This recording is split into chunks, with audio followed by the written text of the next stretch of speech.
Hi friends, இன்றைக்கி நம்ம கிச்சனில் பீஃப் கபாப் தான் செய்ய போகிறோம். அதுக்கு நான் இன்றைக்கி 1/2 கிலோ அளவுக்கு போன்லெஸ் பீஃப் எடுத்திருக்கேன்.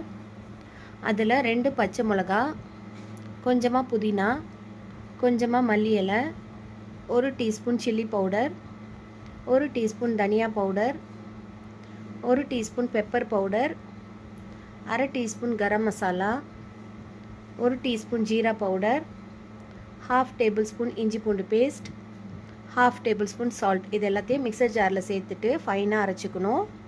இதில் நான் 1 டேபிள் ஸ்பூன் அளவுக்கு காய வச்ச பப்பாளியோட பேஸ்ட்டு சேர்த்துக்கிறேன். இது இல்லைனா ஃப்ரெஷ்ஷாக அரைச்ச பப்பாளி கூட நீங்கள் சேர்த்துக்கலாம். கபாபோட மாவு இந்த அளவுக்கு திக்காக இருக்கணும். அதில் 2 டேபிள் ஸ்பூன் நெய் சேர்த்துக்கிறேன்.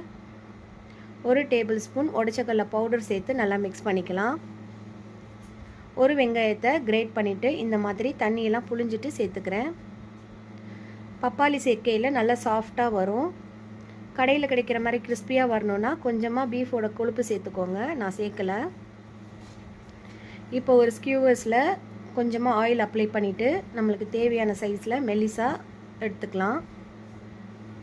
பென்சிலில் கூட செய்யலாம், நல்லா மெல்லிசாக வரும். இதே மாதிரி எல்லா கபாபையும் ரெடி பண்ணிக்கலாம்.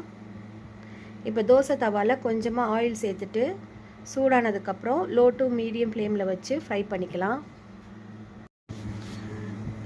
ஃப்ரை ஆகிட்டுருக்க டைமில் நம்ம சட்னி ரெடி பண்ணிக்கலாம். அதுக்கு ஒரு மிக்சர் ஜாரில் 3 பச்சை மிளகா, 1 கைப்பிடி புதினா, 1 கையளவுக்கு மல்லி இலை, 1/2 லெமனோட ஜூஸ், 1/2 டீஸ்பூன் சாட் மசாலா, கொஞ்சமாக பிளாக் சால்ட், தேவையான அளவுக்கு உப்பு, இதெல்லாத்தையும் சேர்த்து அரைச்சிக்கலாம்.